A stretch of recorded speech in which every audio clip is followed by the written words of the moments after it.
Bonjour à tous, c'est MDA5. Aujourd'hui, j'ai de la chance car on va faire un avant-match France-Sénégal et pour cela, j'ai invité mon frérot que je connais dans la vraie vie et qui se prénomme sur YouTube LDG Sport et Info. Il a parlé à peu près pendant 50 secondes pour donner ses pronostics sur ce match et moi, je vais plus développer mon avis sur ce match et peut-être vous donner le 11 que j'aimerais bien voir pour l'équipe de France. Donc, commençons tout de suite. L'équipe de France, je trouve que ce n'est clairement pas rassurant depuis quelques matchs.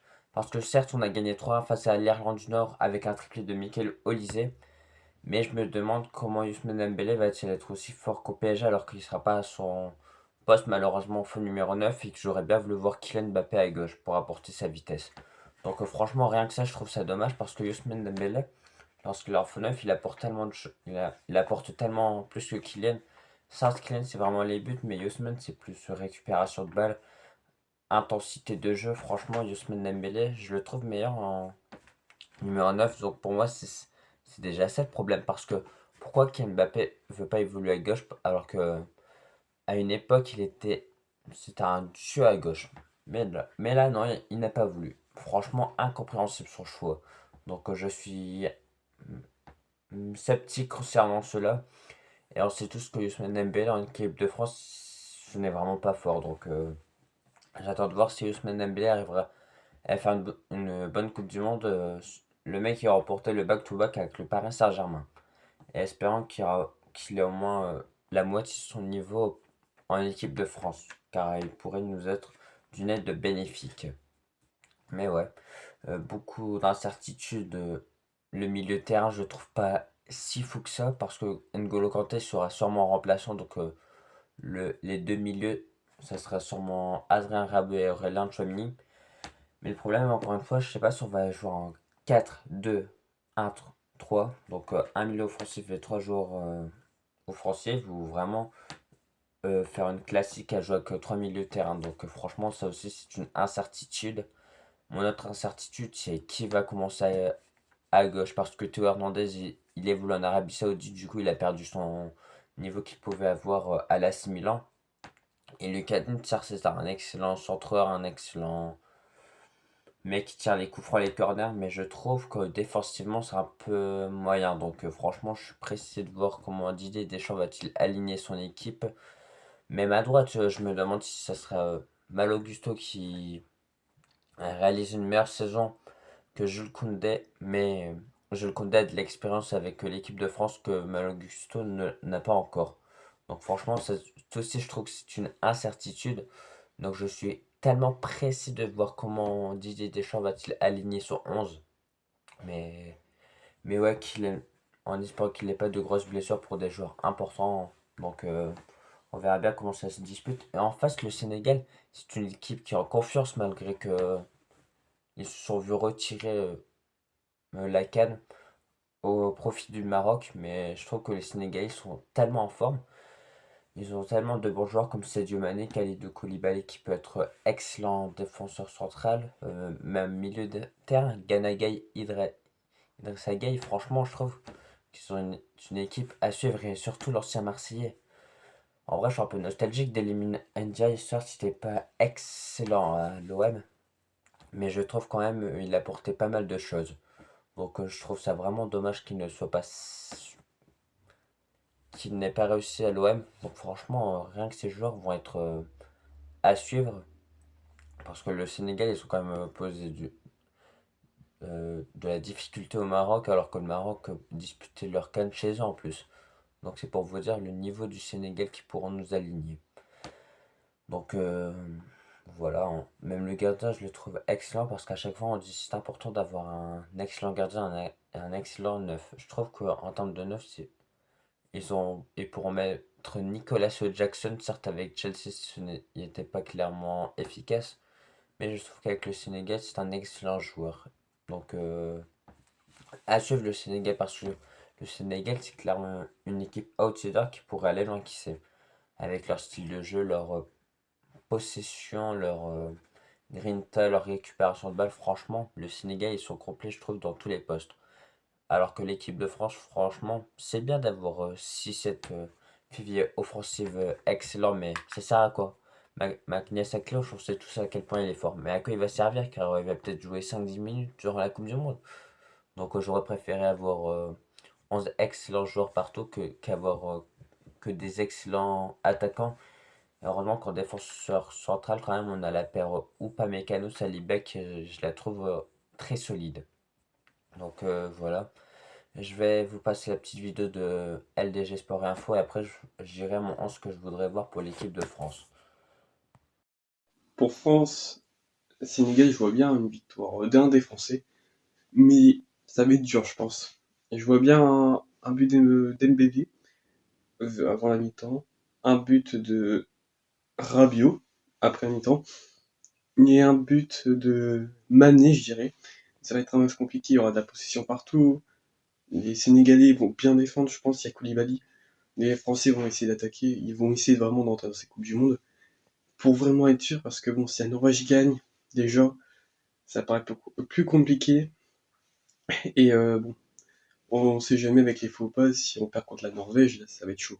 Merci à LDG Sport et Info pour son intervention. Maintenant, je vais faire mon 11 que j'aimerais voir côté de l'équipe de France. Commençons par le gazin, Mike Maignan. Parce que Mike Maignan, avec l'équipe de France, il est toujours bon. Il arrête des frappes importantes, des pénaltys qui sont parfois durs à arrêter. Donc franchement, Mike Maignan, c'est une valeur sûre. À gauche, peut-être que vous n'allez pas être d'accord avec moi, mais je préfère mettre Lucas Digne pour ses centres, ses corners, ses coups francs qui sont toujours bien joués.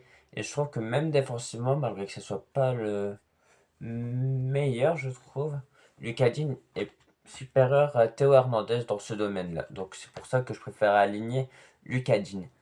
La paire de défenseurs centraux, c'est une paire habituelle composé de...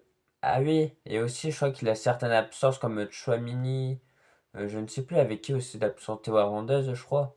Ouais, donc Lucas Digne, ouais, j'avais oublié de vous dire, mais je crois qu'il a quelques blessés qui seront sûrement un forfait pour ce match. Donc n'hésitez pas à me le dire dans les commentaires car je me rappelle plus vraiment de qui c'est par Aurélien Chouamini. Donc défenseur central, si tout se passe bien, William Saliba, je crois qu'il est blessé lui. Je ne sais plus vraiment, donc au cas où je préfère aligner Maxence Lacroix et Ibrahima Konaté, parce que Ibrahima Konaté il n'a pas été serein face à la Côte d'Ivoire, je me rappelle, il faisait des erreurs à chaque fois, c'était heureusement qu'il y avait Upamecano pour être la roue de secours entre guillemets, donc j'aimerais voir, vu que Saliba, je crois qu'il est fait pour ce match, Maxence Lacroix avec Upamecano tout simplement à droite. Hmm, Encore une fois, c'est chacun son avis et chacun.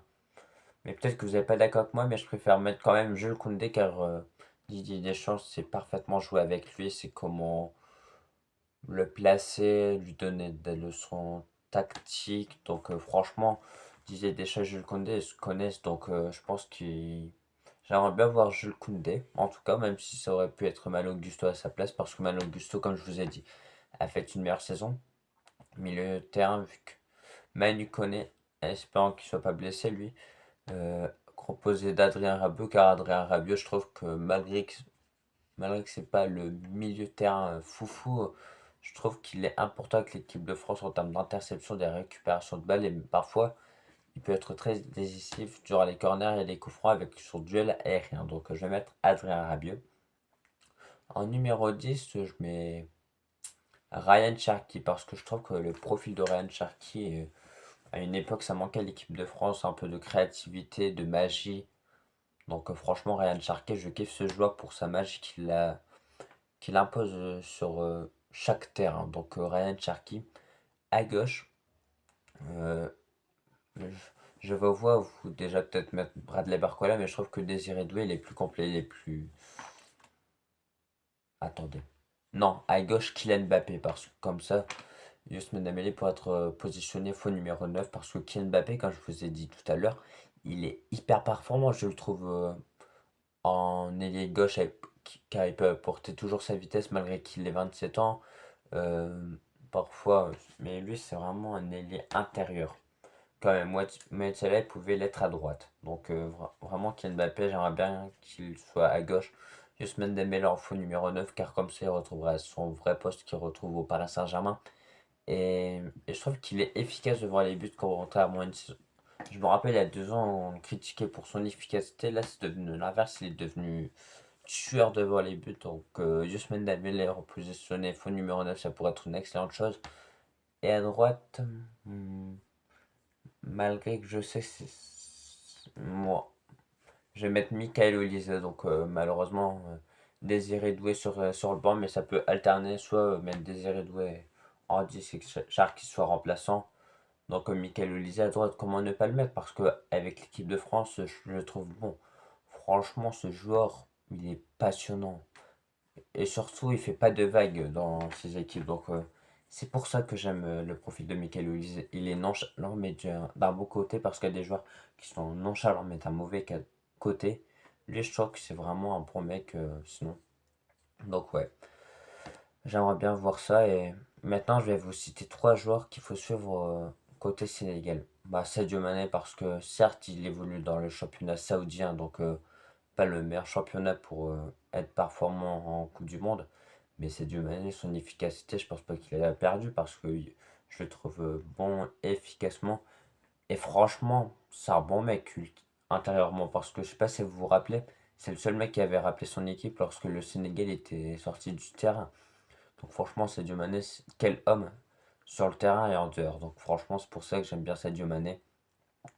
Autre joueur, j'ai envie de vous dire Ndiaye parce que lui, il peut apporter sa créativité, ses dribbles, sa vitesse. Donc franchement, Ndiaye, il est à suivre, je trouve. Et Pape Gaye aussi parce que Gana Gaye, le joueur d'Everton qui a 35 ans. Certes, vous allez me dire, oui, c'est vieux, mais je trouve qu'en dehors de la surface, il est une frappe qui permet à tout moment de marquer et surtout de réveiller un match. Donc c'est pour ça que j'aime bien ce type de joueur, car il ronronne pas avec la balle, il sait tirer lorsqu'il le faut. Donc c'est pour ça que je trouve qu'il pourrait être important avec le Sénégal. Mais en tout cas, n'hésitez pas à vous abonner à ma chaîne et à la chaîne d'LDG Sport et Info. Merci pour sa petite intervention qui était plutôt assez intéressante, je trouvais. Et pour tous les matchs de l'équipe de France, j'aimerais bien instaurer un mec différent qui vienne pour faire à chaque fois un avant-match de l'équipe de France. Donc voilà. En tout cas, si vous avez aimé, n'hésitez pas à lâcher votre meilleur like et votre abonnement. Et allez vous abonner également à LDG Sport et Info. Merci à vous de nous avoir écouté. C'était MDA5 et LDG Sport et Info. Merci à vous.